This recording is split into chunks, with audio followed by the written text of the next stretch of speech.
Welcome back to another episode of Logistics Remix. Today's guest is someone I've had the privilege to work under at not one, but two companies. Dick Metzler has been a key player at FedEx, DHL, XPO, APL Logistics, LSO, and more. He's led major turnarounds, mergers and acquisitions, and growth initiatives across the logistics and last mile industry. Today, he serves on multiple logistics and AI company boards, including AMS AI, Western Peak Logistics, 88 Partners, Diverse Logistics, TSS, and iGPS, continuing to shape the future of shipping and supply chain. He's practically seen it all and done it all. I've even called him the most connected man in logistics. Dick, great to have you on the show. Hey, Timur, good morning. I'm very proud of you and what you've built with the Logistics Remix. You have a great ability to make complex things simple, and people watching this, if they haven't reached out to you already, should reach out to you. Man, I appreciate that. That means a lot coming from you. So I am very excited about this episode. We've known each other for at least 10 years. I've worked with you at two companies, but I want to go back in time. Okay. So we're going to rewind the clock a little bit to the early days, right? Your FedEx days. Unfortunately, Fred Smith, the founder of FedEx, he passed away this year and he left behind a great legacy. Now, you knew him in those early days. Now, why do you think he succeeded then? Well, one thing before I go there, I was at the celebration of his life on August 11th in Memphis at the FedEx Forum. And it just brought back to me how many lives he changed for the better, including mine. And seeing old friends and colleagues really brought back what the old Federal Express really was in terms of heart and soul. But, the other thing, Timur, is that at FedEx, there's a thing called PSP, People, Service, Profits, in that order. Sometimes people get the P's reversed the wrong way. But that was not the case at FedEx. Fred led by example. There's no question about it. But he built great teams, but he recognized at the same time when the company needed something else, like when we went from the founders to a more professional management team back in the early days, even before the IPO. So, his military background and service really served him well. The other thing about Fred, that I got to see up close and personal, and maybe we'll talk about this a little bit more later on, but the man dreamed in Technicolor and Dolby sound. He was looking around the next corner. He saw things other people didn't see. He always found ways to differentiate and add value and answer the question, why FedEx versus somebody else? The other thing was he wasn't afraid to take a chance, and he knew when to hold him, and Kenny Rogers said know when to fold him. That going global was brilliant. I mean, it made all the difference in FedEx and still exists today. That the barcode tracking system called Cosmos stands for customer-oriented something system. I can't remember. Basically, barcode tracking, and just wasn't done at the time. And none of us made any bonus that year because we had to implement this thing. And we all thought he was crazy, but he was right and we were wrong. The other thing he was right about and we were wrong about was Flying Tigers in 1989, because that gave FedEx landing rights and landing slots across Asia, especially, that really put FedEx in a strong position in Asia as it is today. But he also knew when to fold them and to take his lumps. Zapmail was a good example of that.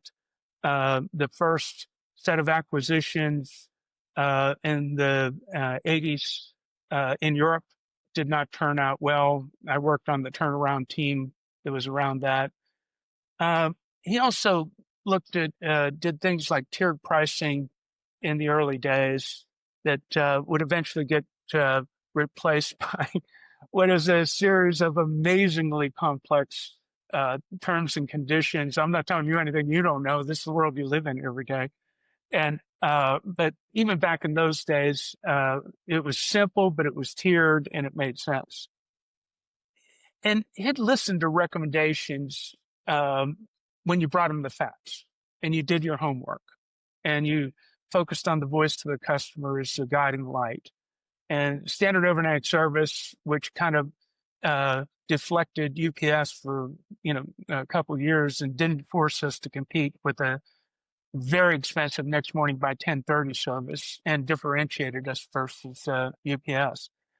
Probably the biggest thing, and I wasn't there for it, but acquiring roadway parcel service (RPS) that is now FedEx Ground.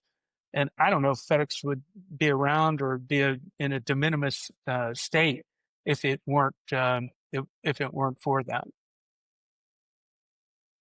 Yeah, and something you just said just struck a chord. And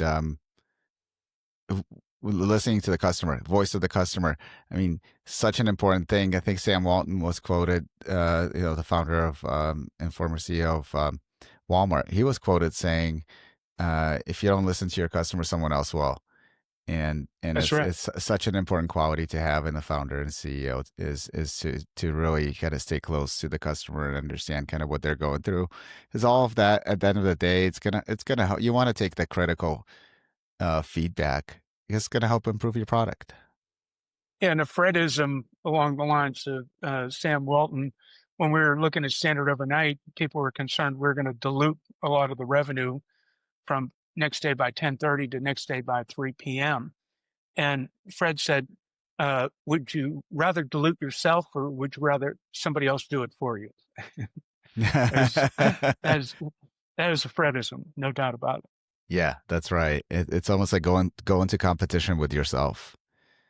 And yeah, I like that. I mean, a lot of what you're saying, I'm just thinking about other companies and how they succeeded, including Walmart, including Netflix, the ultimate like going into competition against yourself. And it sounds like there was a lot of that in the early days of FedEx with Fred. Um, what was it like when you first joined? I want to go back to that, like those early days. I'm curious to hear any memorable or crazy stories that you might have from those days. There's got to be a few, at least Yeah, one. yeah. Uh, but you told me I had to keep it PG-13, so I'll have to limit my I appreciate that. my stories. But it was so much fun and totally crazy. I mean, we worked super hard, and but we played just as hard. And I'm just grateful to be alive after that with some of the experiences I had back then. But the other thing back then was we got to do things we were totally unqualified to do. You got thrown in the deep end of the pool and either swam or you didn't. A good example of that was launched a new products task force. And prior to that, FedEx really didn't launch products very well at all. And it's because FedEx is a well-oiled machine and it does one thing really well. And when you throw in an exception, it kind of gums up the works and kind of spits it back out. So, the first new product that we launched and really did it successfully was taking FedEx from 70 pounds to 150 pounds, which is billions of dollars in revenue to this day. And then standard overnight service is, as I talked about, this was an interesting one because my first assignment was in marketing was develop a strategic plan. I was the P1 courier pack product manager. And so what was happening in the marketplace was that we had good intelligence that FedEx, or not FedEx, UPS was going to launch a next day service. They only had some of you will remember Blue Label, UPS Blue Label, 2-day service. And so our strategy was let's not compete with our 1030 product. Let's add something and not minimize the revenue dilution in our 1030 product and compete with a lower cost product that filled up the midday trough between the delivery cycle at 10:30 and the pickup cycle at say 2 o'clock and that's what was affectionately called the FedEx trough in the day. So it was a good fit all the way around. But so the first time, me and my friend Mike Glenn, who I was working for at the time, we presented this at a senior management meeting, and Fred said, "Look, you guys are parochial marketing guys. You don't have a clue how this company operates, and it's okay for you to leave now."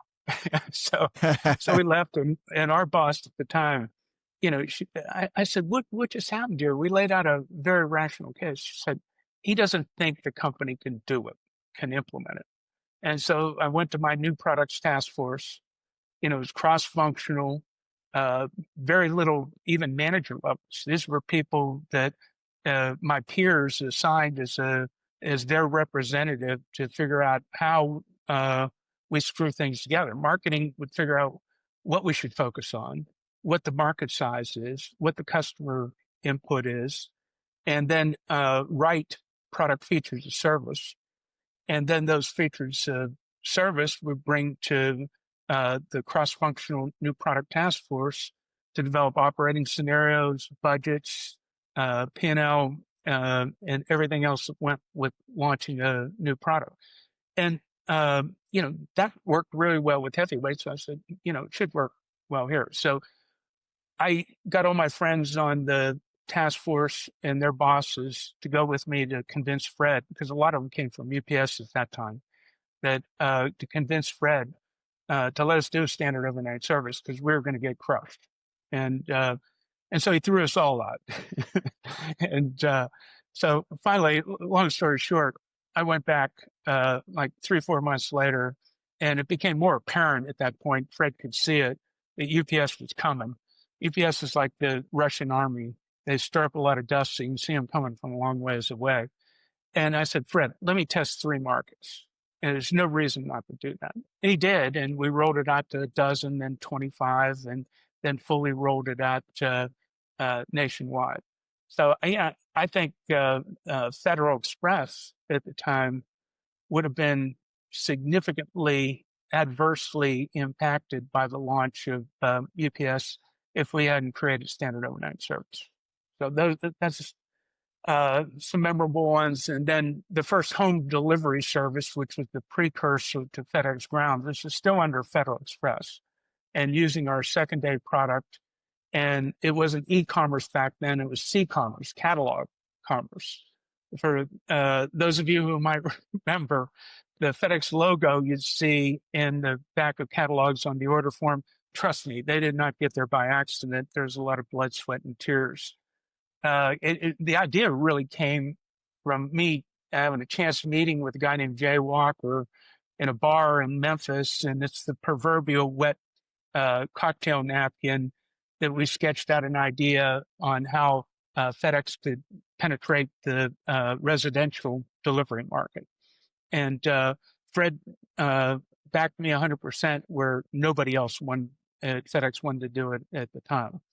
So it was another one. And last one I'll mention is restructuring of Europe.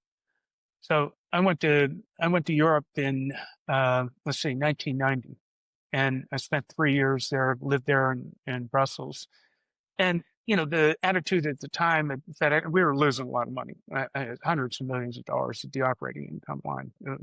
We made a lot of acquisitions. So the belief is we made all this investment and we're not getting the volume, and it must be a marketing problem. So they sent me. And I packed up my bags, moved to Brussels, and then started digging in. And it's essentially the first thing I found was the service level was horrible. None of these companies were integrated or the information fully connected. And another Fredism along that line was the information about the package is almost as important as delivering the package. And so none of that really existed. We didn't answer the phones well, and we made up for all that by billing it wrong. But other than that, it was great. So the guy who was the general manager of Europe, I didn't report to him, I told him, I said, look, we got to fix the service before we start marketing aggressively. And he didn't want to do it. And, so anyhow, the situation got worse and worse. And I put together a presentation, based on a ton of market research. I mean, at that time, the belief was that our planes got into the key European cities about the same time as FedEx and UPS. Wasn't true. Okay. And so we had stopwatches, guys with stopwatches at the end of the runways, looking at this stuff. Long story short, uh, I recommended, along with one other guy, my friend Todd Bradley, that we get out of 2/3 of Europe, that we write it off. Okay. And nobody wanted to hear that. But, this was the domestic and intra-European service where we didn't have a good product, but the intercontinental we did. And so we made lemonade out of lemons. And Tom Oliver, who was the head of global marketing at the time, came up with the concept of the express freighter. We used to have hub and spokes with the hub in Brussels. Now, with not having to cover everywhere, interconnect everywhere in Europe, we flew from the major cities into Memphis. And with the time zone difference, we could hit the Memphis hub and customs clear, and next morning by 10:30 anywhere in the Western Hemisphere. Back then, DHL on their best day was second day by 5, their best day.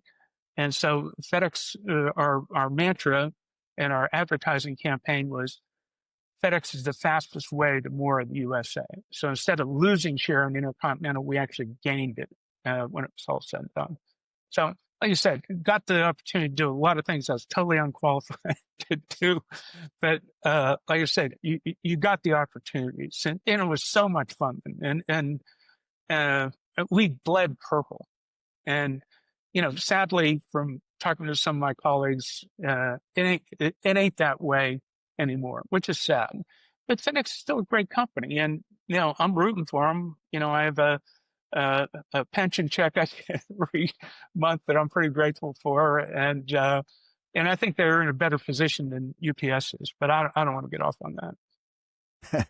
Yeah, let's not go there. That could be a whole other podcast if we get into it. Wow, those are pretty major initiatives. They really put you out of your comfort zone and gave you some major assignments. Sounds like you've said it multiple times you weren't qualified. So it sounds like very entrepreneurial type of environment. You were maybe different than what it is today.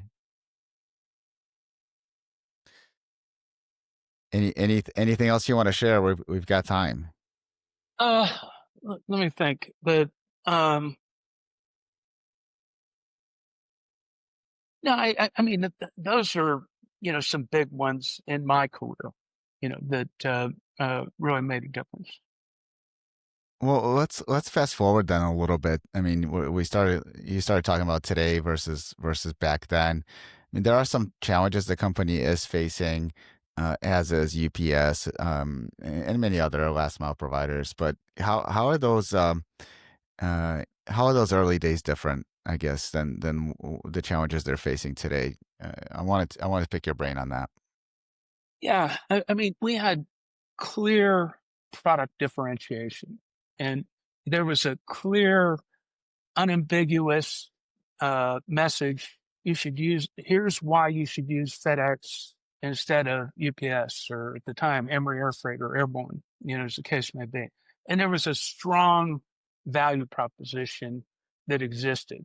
I always joke that from a sales point of view, um, you have to put yourself in the shoes of the person, the shipper.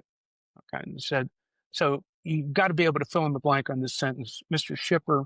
You should stop using insert competitor here, UPS or whoever, and start using FedEx today, in spite of all the hassle, cost, brain damage, and risk to your personal career, because, okay, I don't think there's a good fill in the blank. And when there's not a good fill in the blank, it makes for a long day of selling.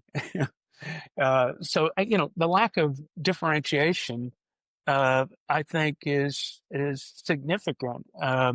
I mean, parcels become a commodity as a result of that.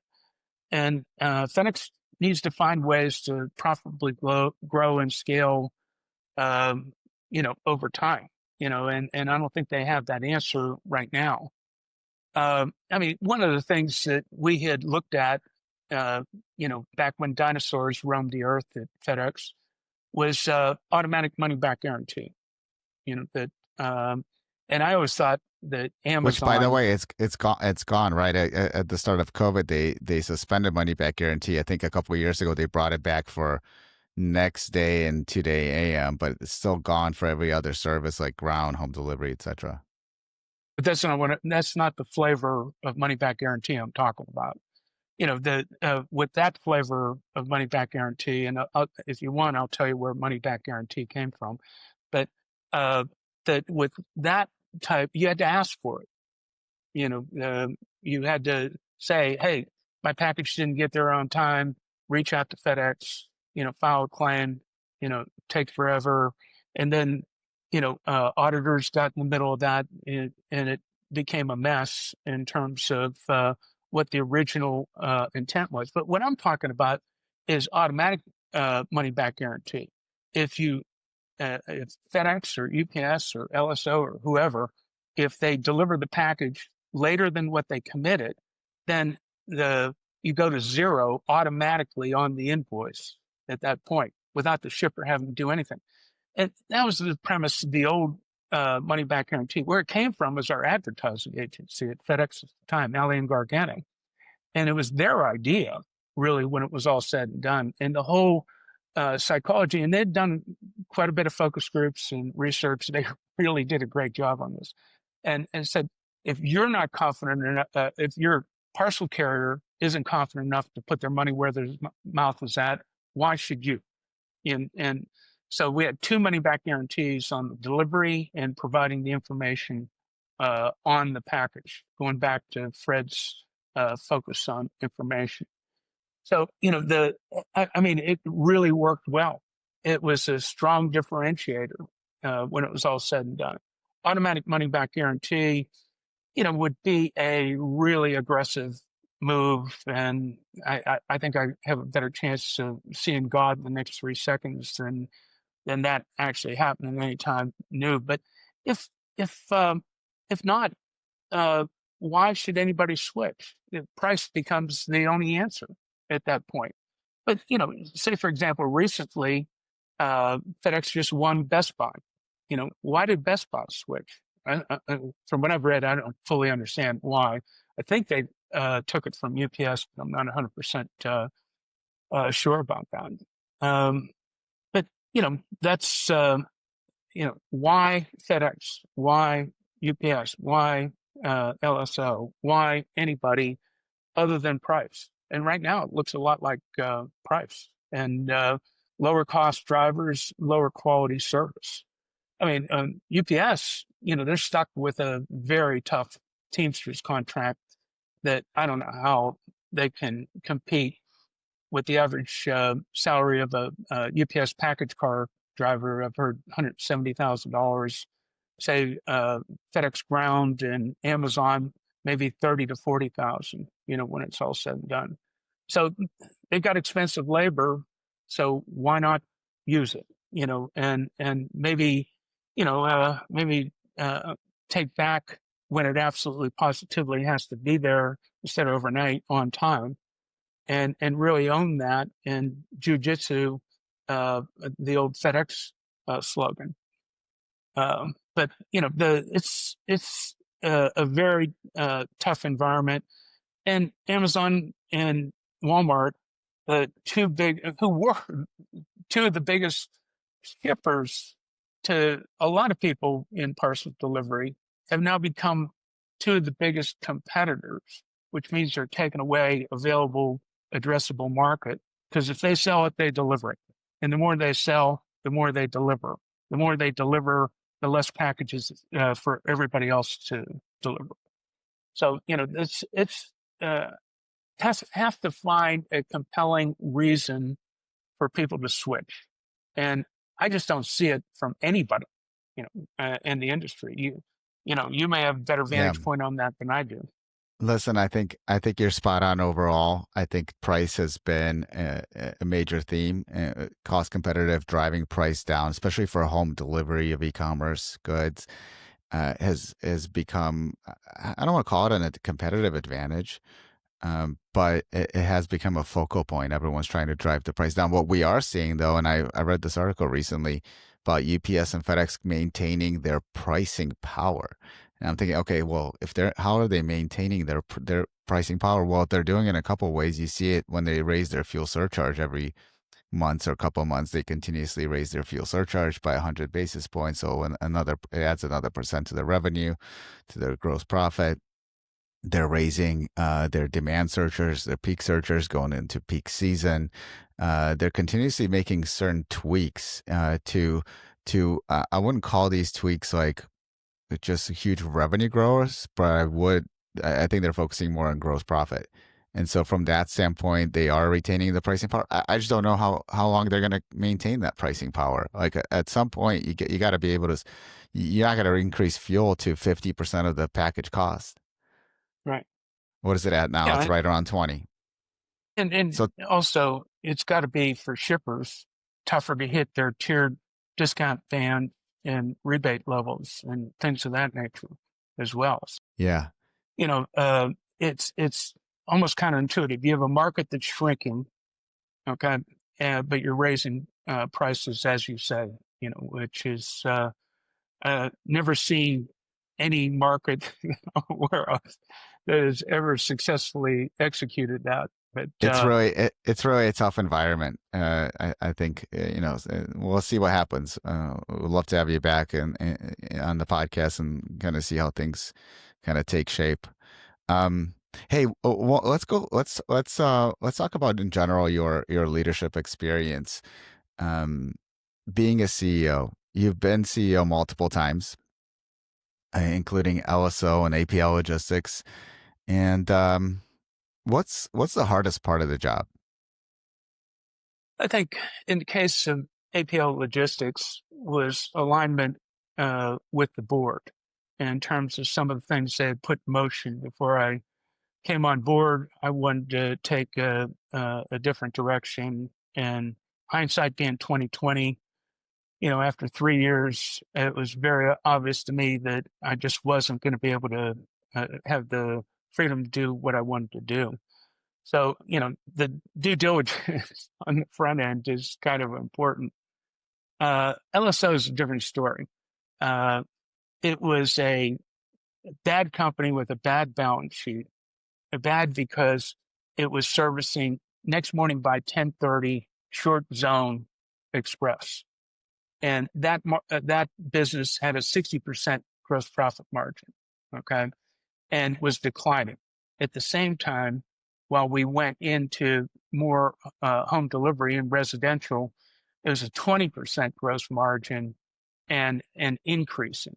So the headwinds were really tough. The other thing is that uh, we just weren't set up for the new e-commerce market. It was totally a B2B company. And so we had to switch out from company drivers and trucks. The first ride along I did at LSO, I could see the ground from where I was sitting.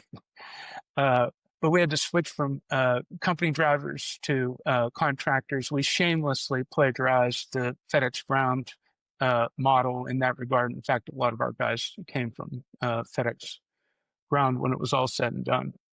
But so change out the drivers.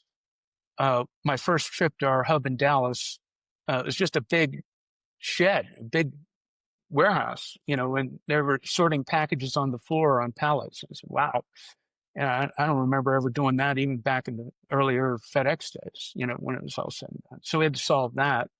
And then the technology was beyond ancient. And so we had to replace that with no balance sheet. And so a lot of beg borrowing and stealing and what we were able to address all three of those things. And we did that in 2018. And then in 2019, we started to go to market with the B2C e-commerce market very aggressively. And people were glad to see us and glad to hear from us. And so, and I said, well, why should we use LSO? And this goes back to my earlier point as well. It took me a while to figure it out, but there's three things that, in my mind, differentiated LSO, say, from FedEx and UPS. One is same or better service, and third-party services like ShipMatrix would have backed us up at the time, no question about it. Generally, we can offer double-digit savings because we don't have all the overhead. We didn't have LSO stadium or corporate jets or any of that sort of thing, so our overhead was lower. Then the other, those are the two rational items. The emotional hook, okay, and we talked to a lot of people, but the emotional hook was that people wanted another alternative, as one guy said, to keep the other two bastards honest. That was the psychology at that point. At least we tried to do it the customer's way. Where FedEx and UPS were inflexible. They treat us like a number. They push us around. They collude on annual price increases. We know they do. And, we need somebody else. We need more competition in this market, which is the same thing back in my DHL days. So nothing fundamentally had changed when it was all said and done. But those were the big three: same or better service, double-digit cost savings, and like Burger King said, we'll do it your way versus their way. Yeah, and I've been on several customer sales calls with you saying exactly those three. One thing, Timur, before I forget, is I've been somewhat critical. I don't think over harsh in terms of the lack of differentiation. Okay, and I don't know if there is an opportunity anymore. Maybe there's not to differentiate, but if somebody asked me to help them figure out how to differentiate, what I would do is just go back to basics and go back to the voice of the customer. I'll give you an example at DHL. The DHL was kind of like FedEx in Europe. Service was horrible. We missed pickups, didn't answer the phones, didn't bill it right. Service in the 70s and 80s, it was diabolical. But, so I'm doing focus groups all over the country, and I'm hearing from people down to and secretaries even saying the buns on the drivers from FedEx and UPS are much tighter than the dumpy old Teamster from DHL. So I'm ready to slip my wrist, at this point. So I had to find an angle. So, somewhere the cold winter night in Chicago, the focus group, I slid the moderator a note. Alcohol may have been involved. Just saying.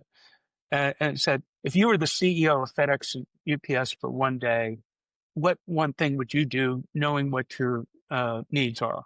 I mean, that's what I do. I'm oversimplifying it, obviously, but I try to peel back their brains, look for the rational, look for the emotional hook, look for some combination. Does it exist? I don't know. But I know how to figure out how to do it, and I don't know if anybody's doing that work. Yeah, and I think what you're just correct me if I'm wrong, you're referring to DHL's attempt to come into the U.S. market and own a ground network. I think there was an acquisition they did at the time. Airborne Express was, Airborne was the third, I guess, behind FedEx and UPS was maybe the third largest, excluding maybe USPS for a second, putting them to the side. And there was an entire rebrand after purchasing Airborne. Yeah, I mean, so you were part of that. I don't think we talked about that yet. You just mentioned it. Do you want to mention a few days? I think it'd be interesting to hear maybe what happened there, because that's the opposite, right? You have FedEx that great success, right, to this day, built a giant company from nothing. Almost lost it all, by the way. Fred Smith, the famous story where he almost lost it all at Vegas, trying to pay payroll, and went to Vegas and, had, I think, $5,000 and turned it into 25,000, was able to wire the money to get payroll for the next 2 weeks. Amazing. But this was, I think, DHL purchased a company called Airborne in the U.S., and I think the hub was in Ohio. I think Southern Ohio, Wilmington or Cincinnati area. Yep. And then moved to and, Cincinnati and they right after. rebranded it, right? It was gonna be a competitor, right? And go head to head with UPS and FedEx. And you were part of the team. Yeah, and some of the guys I worked with at FedEx were at DHL at the time, and so when they first called me and they said, uh, "Look, man, we want you to run marketing and three other P&Ls, in the Americas, and we just bought Airborne as the way to compete with FedEx and UPS." And I said, "Well, that may be the stupidest idea I think I've ever heard in my entire life. Are you guys kidding or what?" So, long story short, multiple discussions, a couple of trips to Fort Lauderdale, and I ended up signing on. And I really didn't know what I had signed up for. Like I said, the on time delivery was bad. Answering the phones was bad. Missed pickups. Billing was horrific. And so, like I said, had to find a way to differentiate that I talked about a few minutes ago. But once we had the message that came out of that focus group in Chicago was competition, bad for them, great for you. All we had to do was, because I couldn't say we were cheaper, we weren't. The our service is better because it wasn't. I was looking for an angle, and all I had to say was, "We're an alternative. We're an alternative to FedEx to UPS," and that's what resonated. Like I said, the one guy in the focus group just nailed it for me, and said, that we need more competition in this market, and that's all we claimed.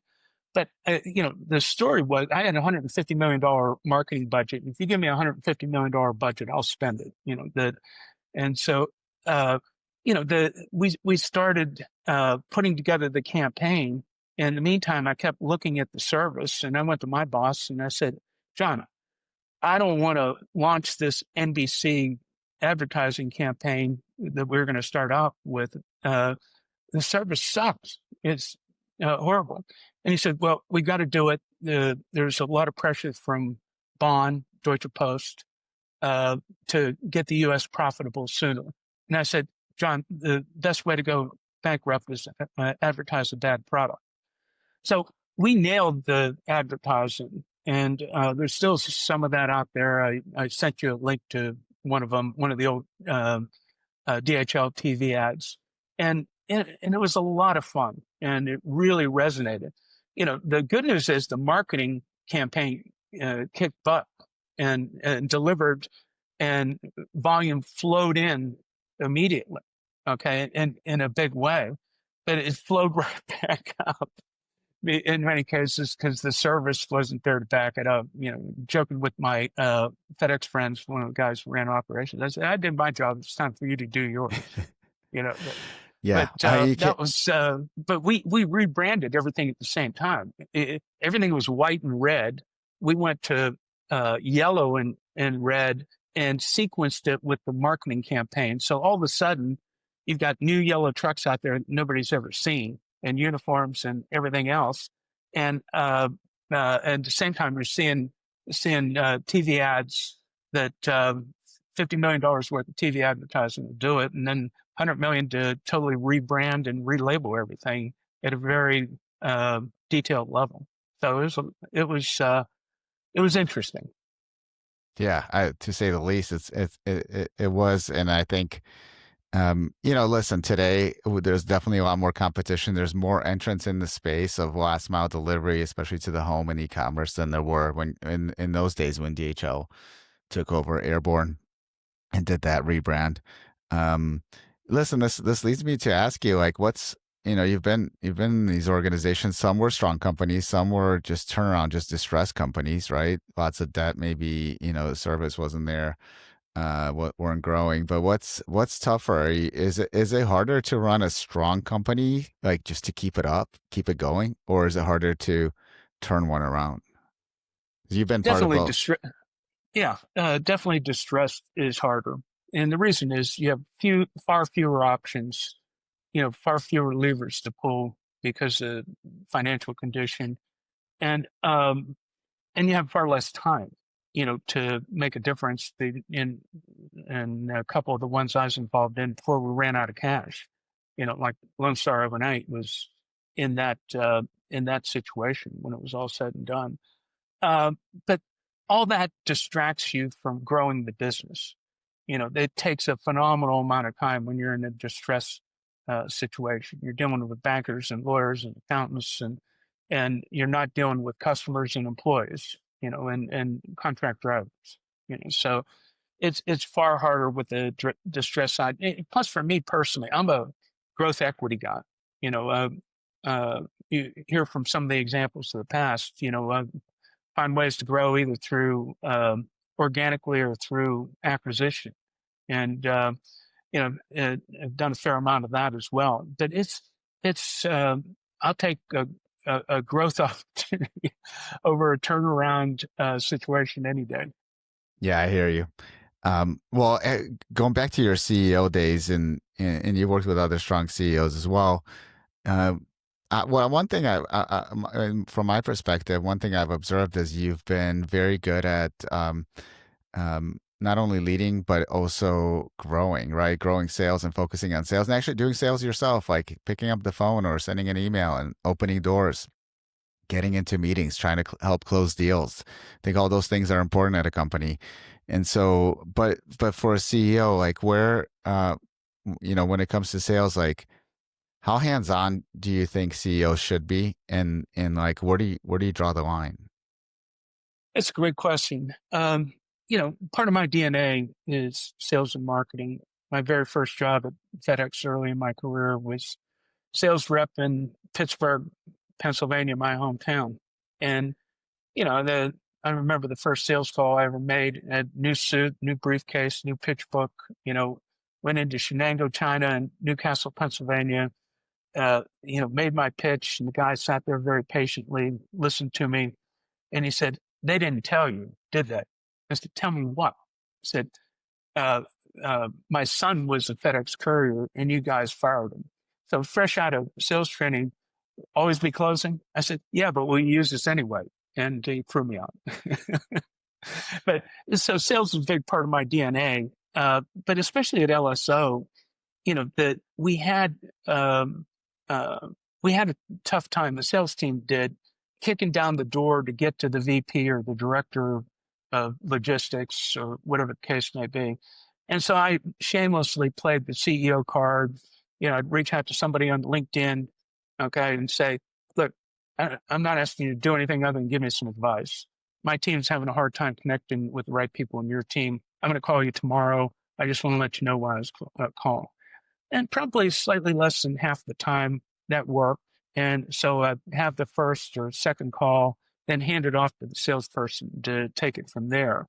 And so I was trying to do two things: was prime the pump, but also do some on the job training with the salespeople in terms of what you need to do to break down the door, or if you can't, to ask for help, when it's all said and done. To answer your question, I think it's very situational.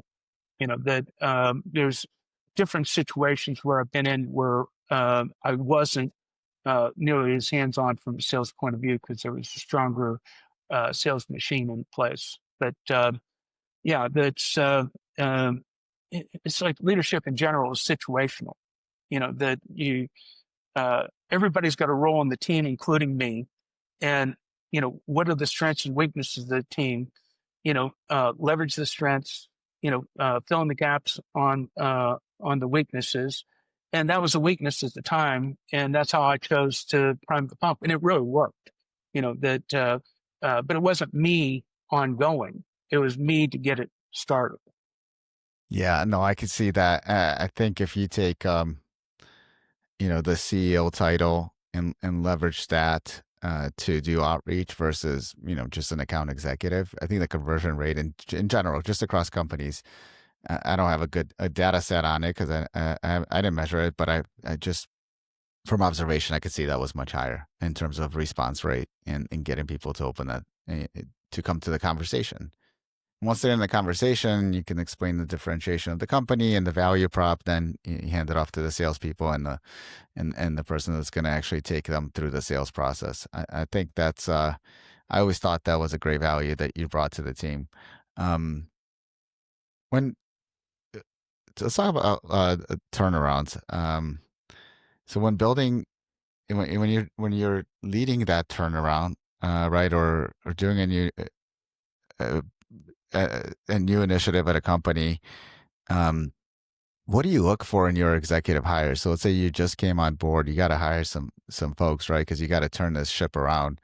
What qualities, what type of people, what are you looking for? Yeah. Team players, first of all, that are we playing as a team? If we're not, why not? The typical SWOT analysis, if you will. And then, I look for more workhorses versus show ponies, as the expression goes. The people that aren't afraid to get down and lead by example and do on the job training and coach and bring good people along. That a lot of people don't want to do that nitty gritty leadership work, which I think is important. And the other thing, from a practical point of view, they've got to have best in class expertise. Be it finance, HR, IT, sales, marketing, operations, whatever. They've got to be best in breed at their functional expertise. And then, customer driven. That I've seen many situations where in even at LSO early on, where people thought that the customers work for us versus the other way around, and I had to make some tough changes as a result. So those are the things I look for. Can you can you play as a team? That makes all the difference in the world. And is everybody focused on the same uh, agenda? Like I was saying about Lone Star overnight, the big three items that really I found resonated with customers. Are we all have the same mantra, or just like FedEx in Europe? FedEx is the fastest way to more of the USA. That's uh, competition bad for them, great for you. Uh, is everybody lined up and pulling in the same direction? This business is hard enough when you all are pulling in the same direction. It is impossible if they're not, and if you don't have a sense of humor about it. Totally. I mean, you've got to row the boat in the same direction. If everyone's rowing different directions, it's not going to go. It's not going to go anywhere. Hey, let's talk about one of your recent projects. It was in 2023. You led the acquisition of Diverse Logistics, and now sit on the board as chairman. Can you tell us a bit about the company? How did you get them to sell? Yeah, Diverse Logistics at the time was a $60 million a year revenue, white glove, big and bulky home delivery company. So I knew a little bit about home delivery, and I prior to acquiring Diverse, I was on the board of a company called NAL, North American Logistics, that sold to CRST for a lot of money. So I got to see that up close and personal, and it was very adjacent to my previous experience in parcel home delivery. And so I was on the hunt, and through my network, I was able to find a proprietary deal that a banker was not shopping, and whatnot, and then had to convince the sellers that we're not going to be the high price offer. We're just not. But here's why you should go with us: is you know we know the industry, private equity guys don't.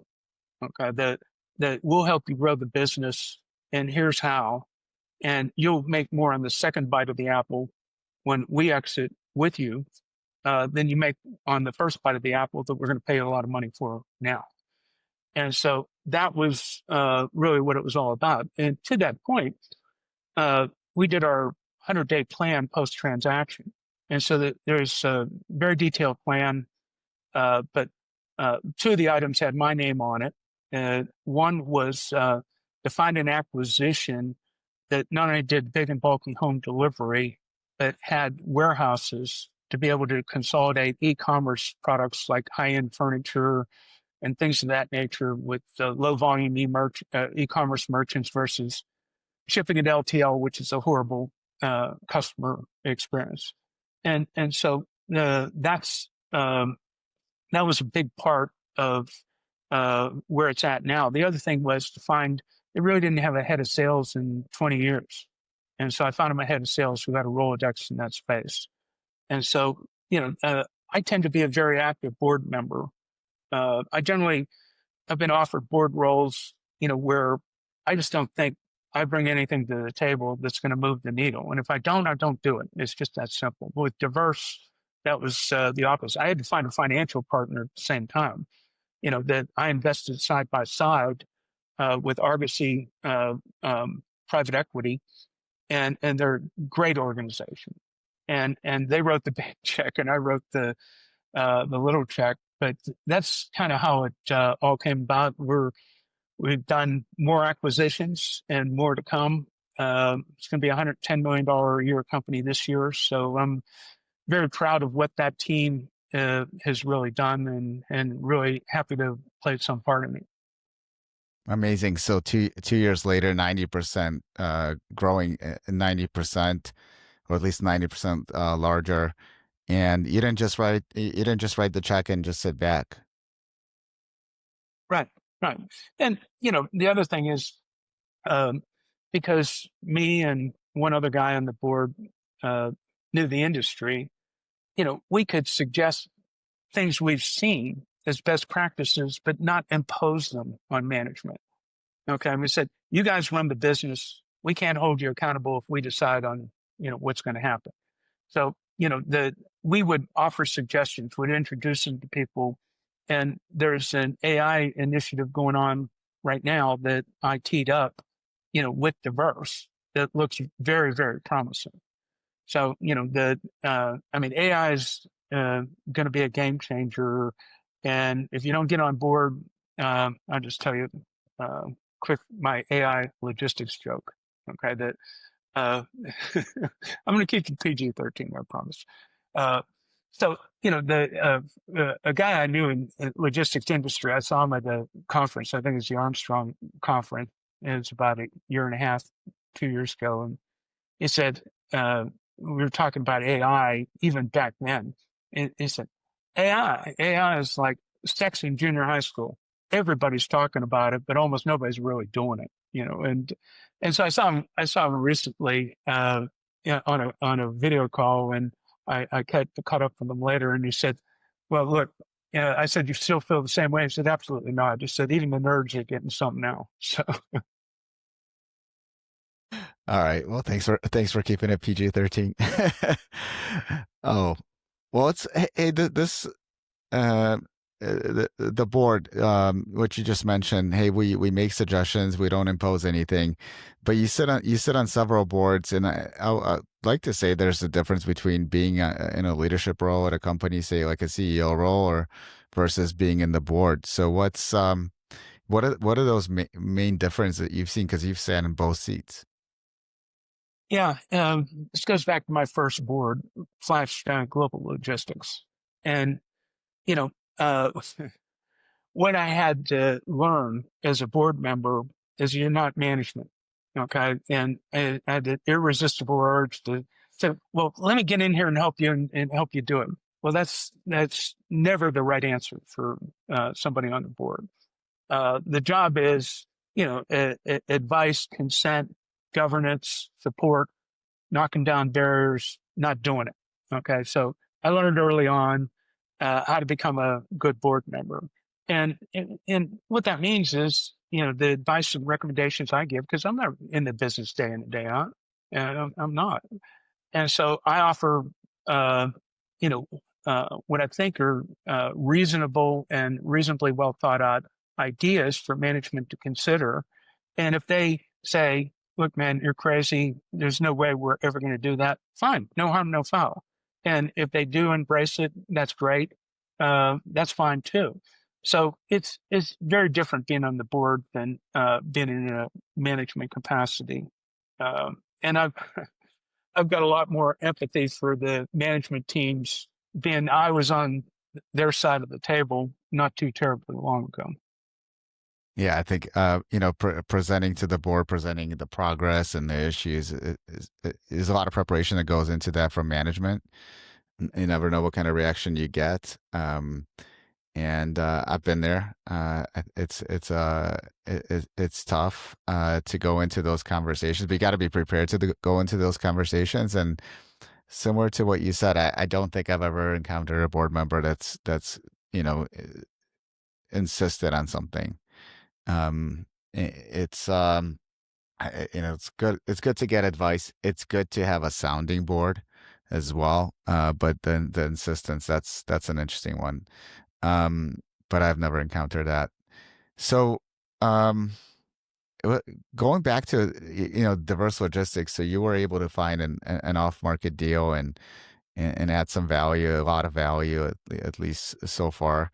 And it sounds like there's some promising things in the works with AI. But you've been deep in this private equity and mergers and acquisitions.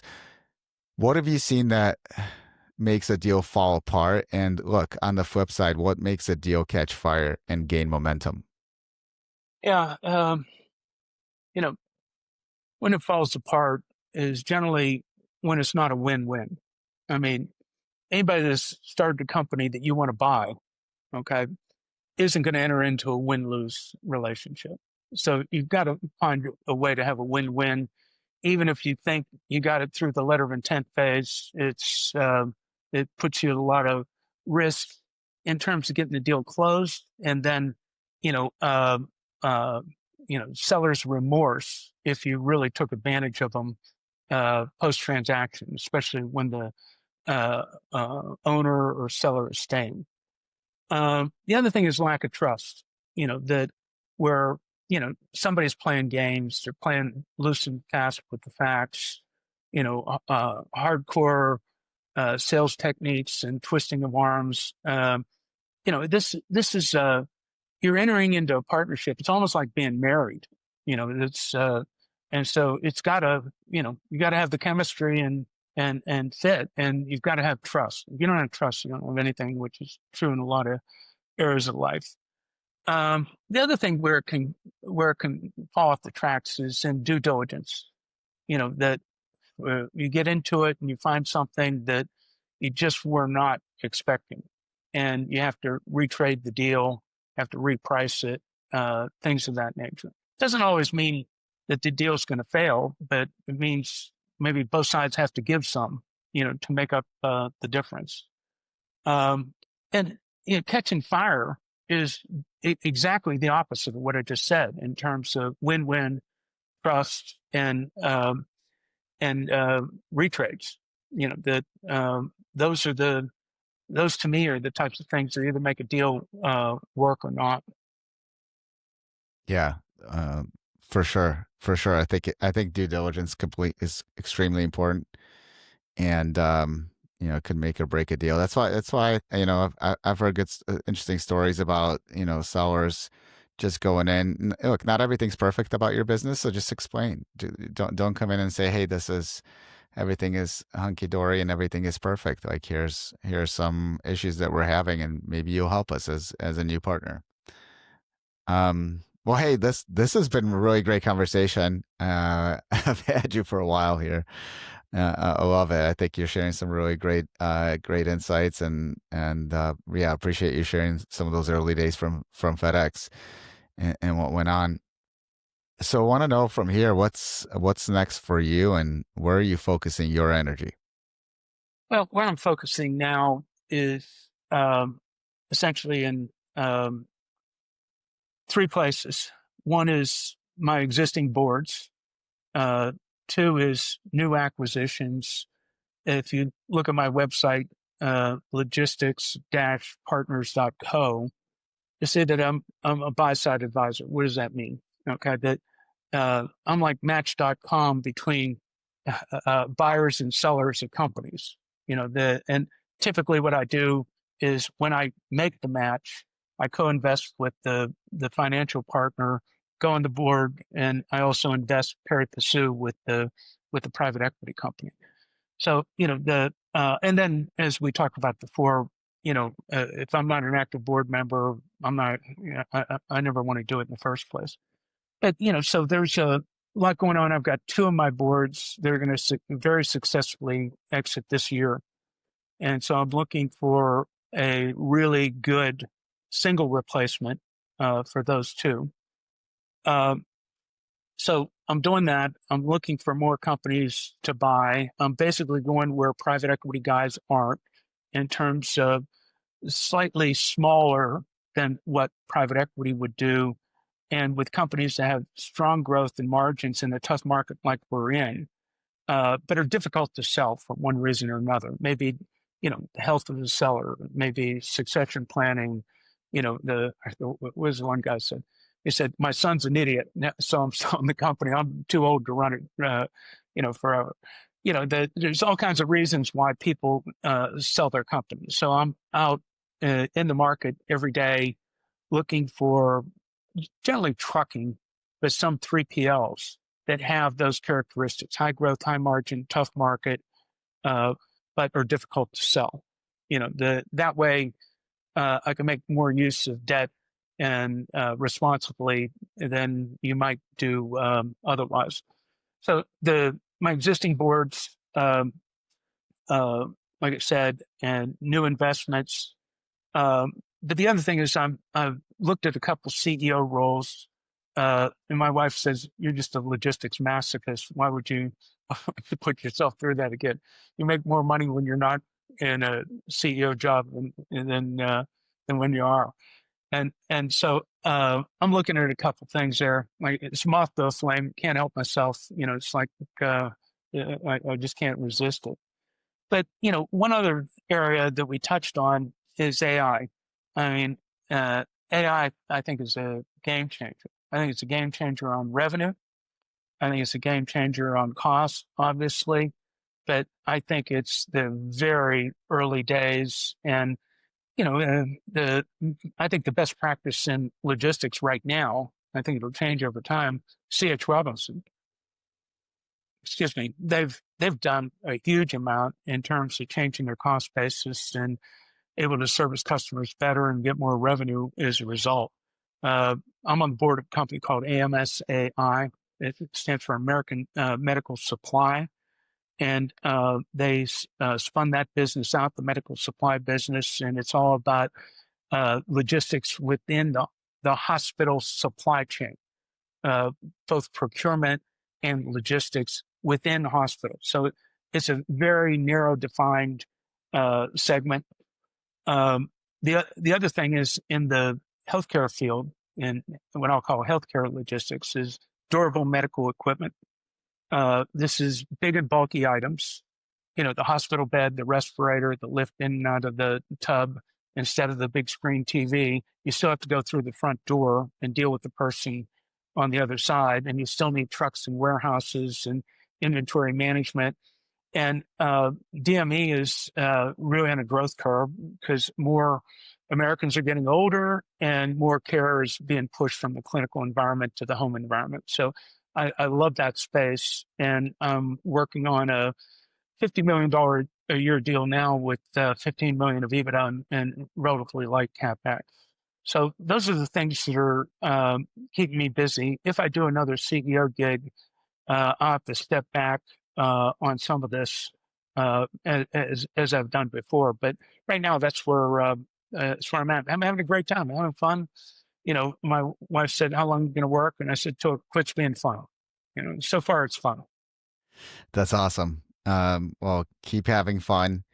Well, listen, Dick, this was great. I mean, I really appreciate you coming on my podcast. I really consider you as a mentor and as a friend. And, we've known each other. I've worked for you at two different companies, and every time has been great. We've had our as you mentioned, just you and Fred Smith, right? You've had disagreements, or I've had to pitch you multiple times on the same idea, right? But at the end of the day, I think we found common ground, and I really appreciate the mentorship you provided for my career, and the insights you're sharing here. I mean, this was basically a masterclass in leadership and board and discussion. And I don't know if everyone's heard these stories from back in the day. Some of these FedEx stories. I think more people. Maybe you can get some of your colleagues, to come on my podcast, or former colleagues from FedEx, and talk even more about some of these early stories. I think they're really interesting, and I think that I'll have to limit it to the ones that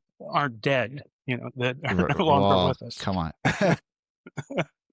Yeah, people would be dying to talk to you tomorrow. Would be really hard. Would be really hard to join the podcast if you're not alive.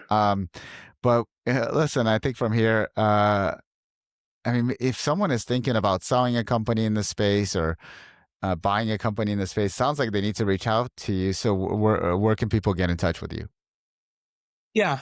So my company is called Logistics Partners, and email is rmetzler, Metzler, at logistics-partners.co, or just give me a call, 510-719-8380.